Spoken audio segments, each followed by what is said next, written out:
What if I told you that the single most effective thing you could do today to prevent a fall, more effective than any balance gadget, any grip sock, any bathroom handrail, is not something you buy, not something you install, and not a new exercise routine? The answer is simpler than that.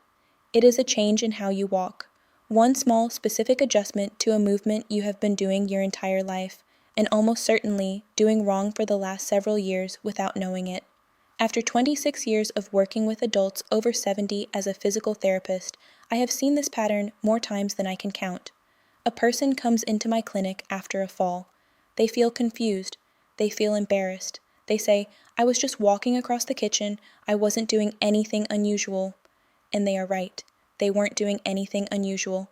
That is exactly the problem, because the way they walk every single day has quietly become dangerous, and nobody ever told them. Today, I am going to change that for you.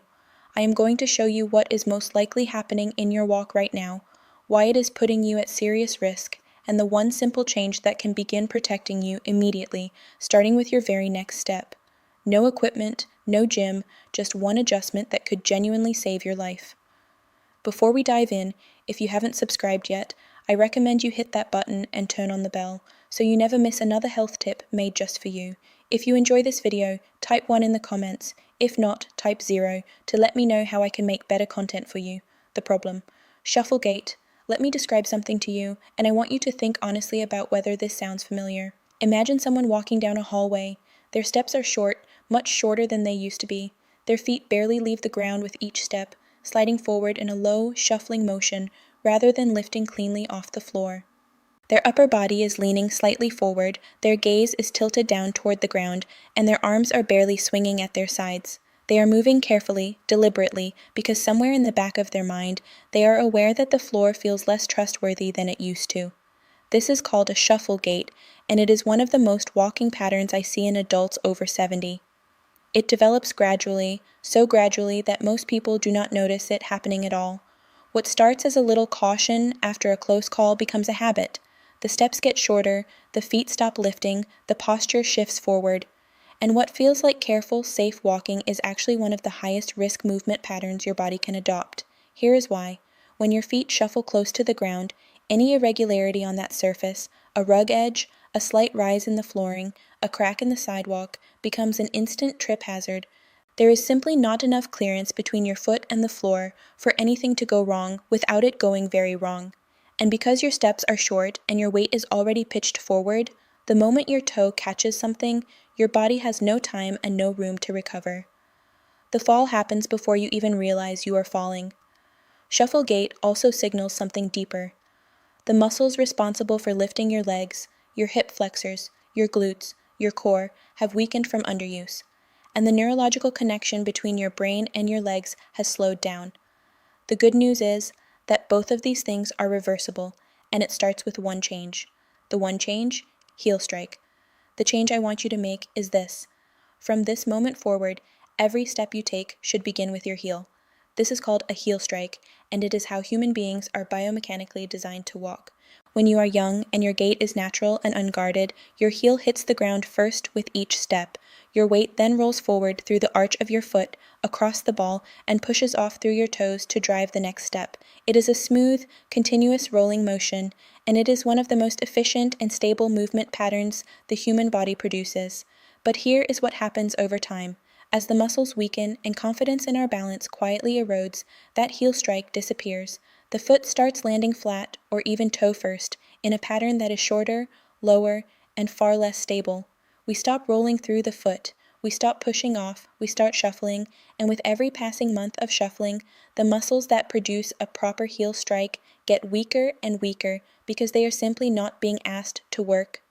So, what does correcting this actually look like? It is simpler than you might think. With each step, I want you to reach your heel slightly forward, just a few inches more than you normally would, and let it make contact with the ground first. Feel the weight shift forward through your foot. Let your toes push off behind you as you step. And most importantly, Bob, lift your foot. Do not slide it. Pick it up, reach it forward, land on the heel. When you do this correctly, several things happen simultaneously. Your step length naturally increases, which improves your stability and forward momentum. Your foot clears the ground properly, which eliminates the risk of catching on surface irregularities. Your posture automatically improves.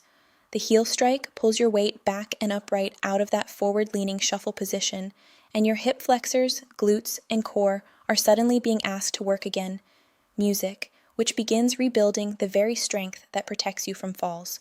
One change, one adjustment, but it triggers a chain reaction throughout your entire body that begins working for you rather than against you with every single step. Now let me show you 5 exercises that will make this new walking pattern feel natural, automatic, and strong. Exercise 1, Conscious Heel Strike Walk. Why it matters. Before anything else, you need to practice the heel strike itself, slowly, deliberately, and with full awareness. Most people who have been shuffling for months or years have genuinely lost the motor pattern of a proper heel strike. The neural pathway that produces it has faded from disuse. This exercise rebuilds it by asking your brain and your legs to practice the movement correctly, repetition by repetition, until it starts to become automatic again. How to do it. Find a clear hallway or a long open space along a wall. Stand at one end with one hand lightly touching the wall for safety if needed. Begin walking, but this time, think about nothing except your heel. With every single step, consciously reach your heel slightly forward and let it land first. Feel the contact. Feel your weight roll through the foot. Feel your toes push off. Take 10 steps forward this way. Turn carefully using small marching steps and walk back 10 steps. That is 1 set. Complete 3 sets. Rest for 30 seconds between sets. What to focus on. Slow down significantly for this exercise. Speed is the enemy of relearning. The slower you walk, the more conscious control you have over each step, and the stronger the neural signal you are sending to your brain. Think of this as reprogramming, not just walking. Progress tip. Once you feel comfortable with the heel strike on flat ground, try it on a slightly different surface, carpet versus hardwood, for example. The slight variation forces your nervous system to adapt and generalize the pattern, which is exactly what you need for real-world safety. Exercise 2, High Knee March. Why it matters. One of the most direct consequences of shuffle gait is that the hip flexors, the muscles responsible for lifting your leg with each step, become progressively weaker. When they are weak, your foot clearance drops. When foot clearance drops, every rug, every threshold, every uneven surface is a potential trip. This exercise specifically targets those hip flexors and rebuilds the lifting reflex that keeps your feet safely above the ground with every stride. How to do it.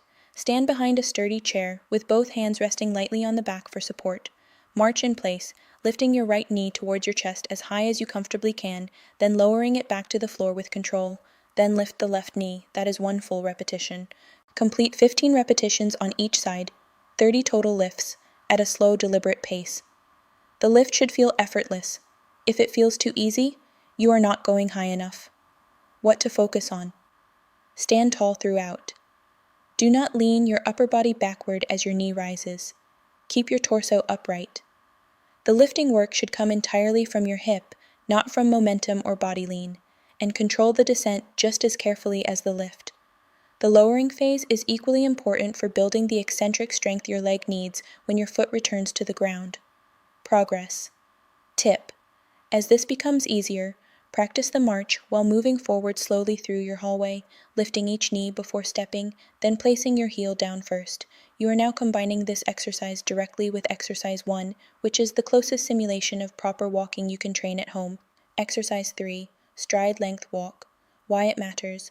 Shuffle gait shortens your stride dramatically, often to half or less of what it was in younger years. A short stride is an unstable stride.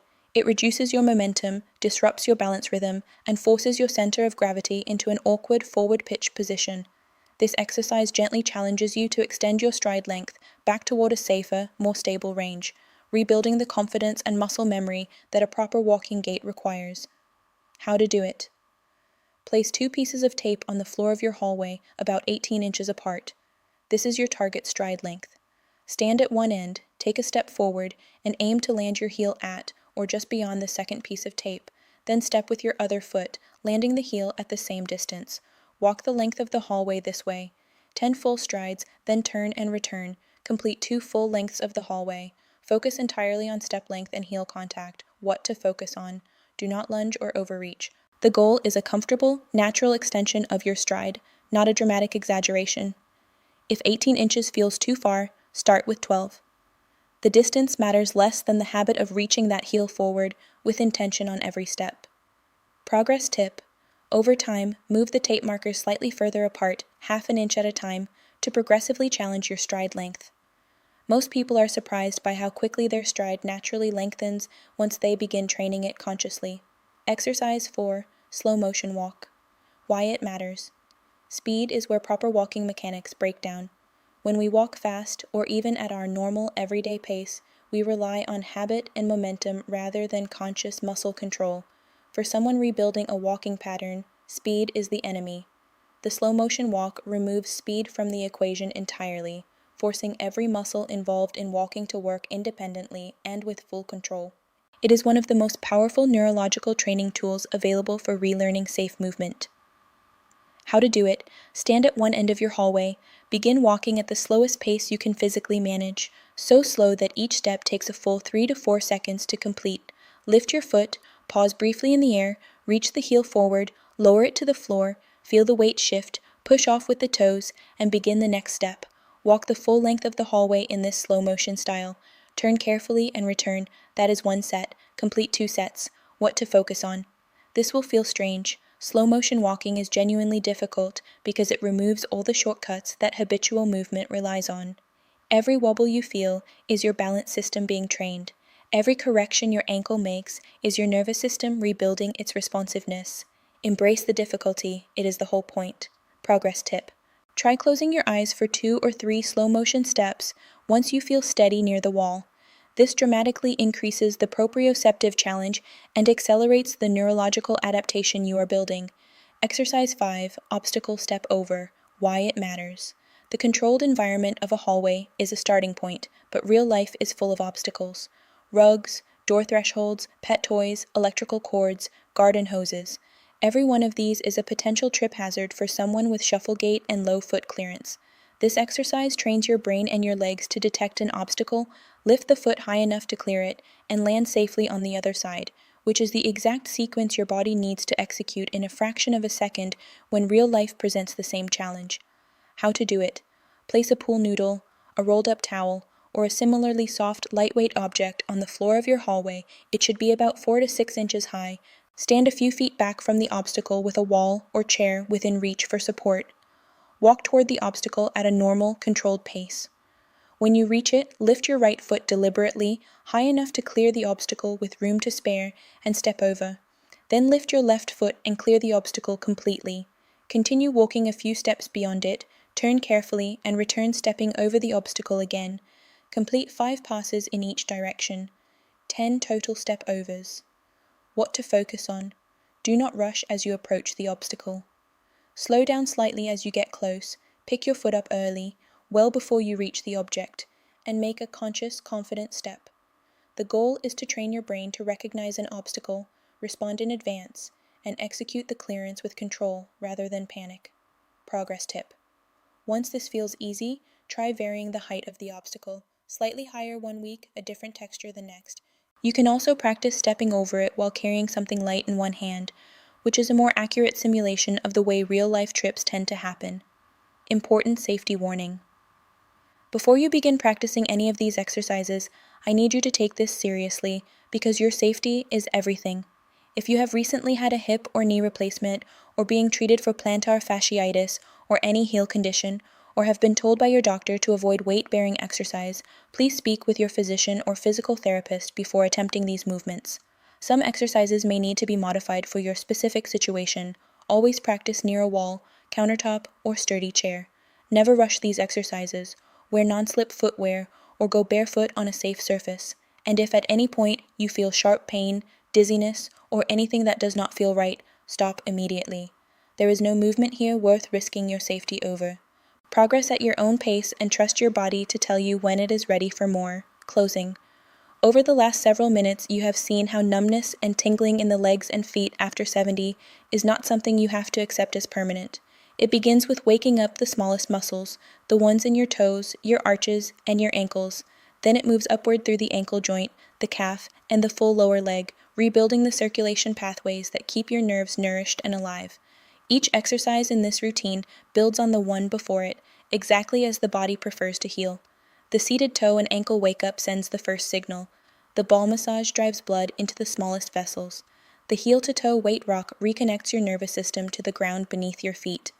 The towel toe curl rebuilds the intrinsic strength that most people lose silently over years, and the controlled heel raise brings everything together into one movement your body can rely on every single day. When these exercises are practiced consistently, not perfectly, but consistently, the changes are real and they are lasting. The nighttime tingling that wakes you up begins to ease. The morning numbness that makes those first steps feel uncertain resolves more quickly. The heavy, disconnected feeling in your feet gives way to something that feels more like solid ground again. Circulation improves not through intensity, but through patience and repetition. Small movements done daily send a clearer message to the nervous system than aggressive workouts done once a week. The body responds to what it is reminded of every day, and these exercises are that daily reminder. The long-term benefit reaches far beyond physical comfort. Healthy nerve function and strong leg circulation protect your balance. They reduce the fear of falling that quietly steals confidence from so many older adults. They preserve the ability to walk to your mailbox, climb your own stairs, play with your grandchildren, and move through daily life without constantly wondering whether your legs will hold you. That kind of independence is not a small thing. It is everything. Aging does not mean surrendering control over how your body feels. It means learning which movements your body truly needs at this stage of life and choosing them every day with care and intention. These exercises are that choice, simple, safe, and powerful in ways that add up over weeks and months. Now, I would love to hear from you. Is your numbness worse at night during the day or after long periods of sitting? Leave a comment with your age and where you are watching from. Your experience might be exactly what another viewer needs to hear today. If you enjoyed this video, please leave a comment with 1. If not, feel free to comment with 0. Your feedback means a lot to us. Don't forget to like, share, and subscribe to our YouTube channel for more content like this. Thank you for watching, and here's to living life on your own terms.